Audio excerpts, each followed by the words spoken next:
জেলা উপজেলার ৩৬ কার্যালয়ে একযোগে দুদক অভিযান চালিয়েছে। এই মুহূর্তে রাজধানীর আগারগাঁওয়ে এলজিইডির প্রধান কার্যালয়ে আছেন সহকর্মী রকিবুল রাহাত এবং চট্টগ্রাম থেকে যুক্ত হচ্ছেন হাজেরা শিউলি। যুক্ত হব তাদের সাথে। রাহাত, জানাবেন প্রধান কার্যালয়ে অভিযান এখনো চলছে কিনা, অভিযানে কি ধরনের অনিয়ম পাওয়া গেছে?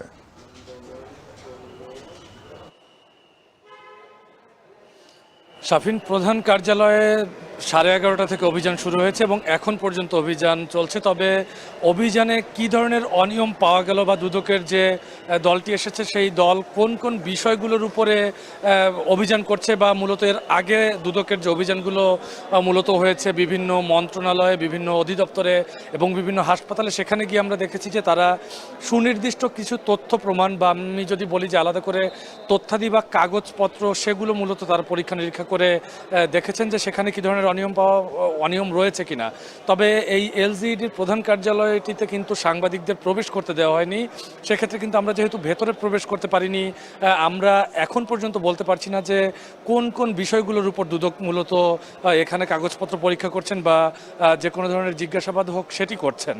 অর্থাৎ দুদকের দলটি যখন বের হবে, প্রতিনিধি দল, তখনই কিন্তু আমরা মূলত বলতে পারবো যে তারা কোন কোন বিষয়গুলো পরীক্ষা নিরীক্ষা করেছেন এবং কোন কোন জায়গাতে তারা অনিয়মের আঁচ পেয়েছেন।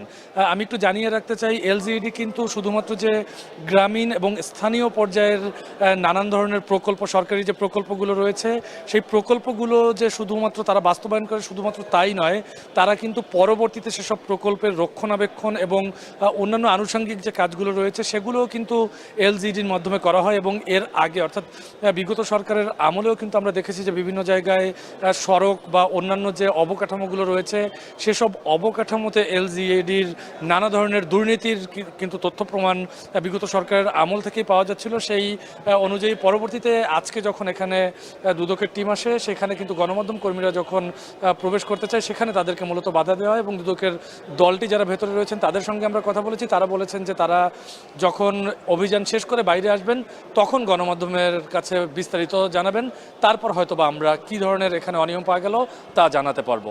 এই ছিল এলজিইডি থেকে আমার কাছে সবশেষ। শাফিন, চট্টগ্রামে যাব। শিউলি, জানাবেন চট্টগ্রামে স্থানীয় সরকার প্রকৌশল বিভাগের কোনো ধরনের অনিয়ম দুদকের নজরে এসেছে কিনা, এখন কি অভিযান চলছে কিনা? অভিযানের যে টিম দুদকের চট্টগ্রাম বিভাগীয় কার্যালয়ের সহকারী পরিচালক রিয়াজউদ্দিনের নেতৃত্বে 4 সদস্যের একটি দল কিছুক্ষণ আগে এখানে স্থানীয় সরকার প্রকৌশল বিভাগে প্রকল্প সংক্রান্ত বিভিন্ন কাগজপত্র, নথি এবং অন্যান্য যে সংশ্লিষ্ট যা যা আছে সেগুলো তারা সংগ্রহ করে নিয়ে গেছেন এবং বেশ কয়েক বান্ডেল নথিপত্র তারা নিয়ে গেছেন। তবে তারা জানিয়েছেন যে তাদের কাছে অভিযোগ আছে চট্টগ্রামে স্থানীয় সরকার মন্ত্রণালয়ের অধীনে বিভিন্ন উপজেলায় ব্রিজ, রাস্তা, কালভার্ট নির্মাণের ক্ষেত্রে বেশ কিছু অনিয়ম হয়েছে।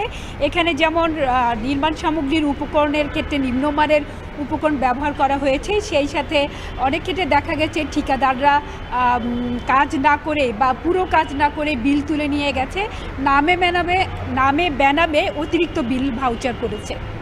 তো এই অভিযোগগুলো খতিয়ে দেখতেই দুদকের টিম কিছুক্ষণ আগে এই কার্যালয় পরিদর্শন করেন। এখানকার যে নির্বাহী প্রকৌশলী তার সাথে তারা কথা বলেছেন। একই সাথে দুদকের আরেকটি টিম আনোয়ার উপজেলায় এই প্রকল্প সংক্রান্ত তারা সেখানে প্রকল্পর যে স্থান সেখানে তারা পরিদর্শন করছেন এবং দুদকের যে টিম এখানে এসেছিল তার সহকারী পরিচালক রিয়াজউদ্দিন আমাদেরকে জানিয়েছেন যে তারা এই কাগজ বা নথিপত্রগুলো এবং প্রকল্প যে কাজ চলছে সেগুলোর সাথে তারা মিলিয়ে দেখবেন আসলে কতটুকু কাজ হয়েছে এবং সেক্ষেত্রে কী ধরনের অনিয়ম হয়েছে। তবে কতটি প্রকল্প, কত কোটি টাকার প্রকল্প এবং কত কোটি টাকার অনিয়ম বা দুর্নীতির অভিযোগ তাদের কাছে আছে সেই বিষয়ে কিন্তু তারা এখানে কিছুই প্রকাশ করেননি এবং তারা বলছেন তদন্তের স্বার্থে তারা এখন এই বিষয়গুলো প্রকাশ করতে চান না এবং তারা নথিগুলো যাচাই বাছাই করেই পরবর্তীতে আসলে জানাবেন যে কী ধরনের অনিয়ম হয়েছে, কারা এর সাথে জড়িত ছিল, তারা প্রকৌশলী এবং যে প্রকল্পের ঠিকাদার তাদের সাথে ওই বিষয়ে কথা বলবেন। তো সাফিন, এই ছিল আমার কাছে এখনকার মতো চট্টগ্রামে স্থানীয় সরকার প্রকৌশল বিভাগে দুদকের অভিযানের সবশেষ। নানা অনিয়মের তদন্তে এলজিইডির বিভিন্ন কার্যালয়ে অভিযান চালাচ্ছে দুদক, এ নিয়ে বিস্তারিত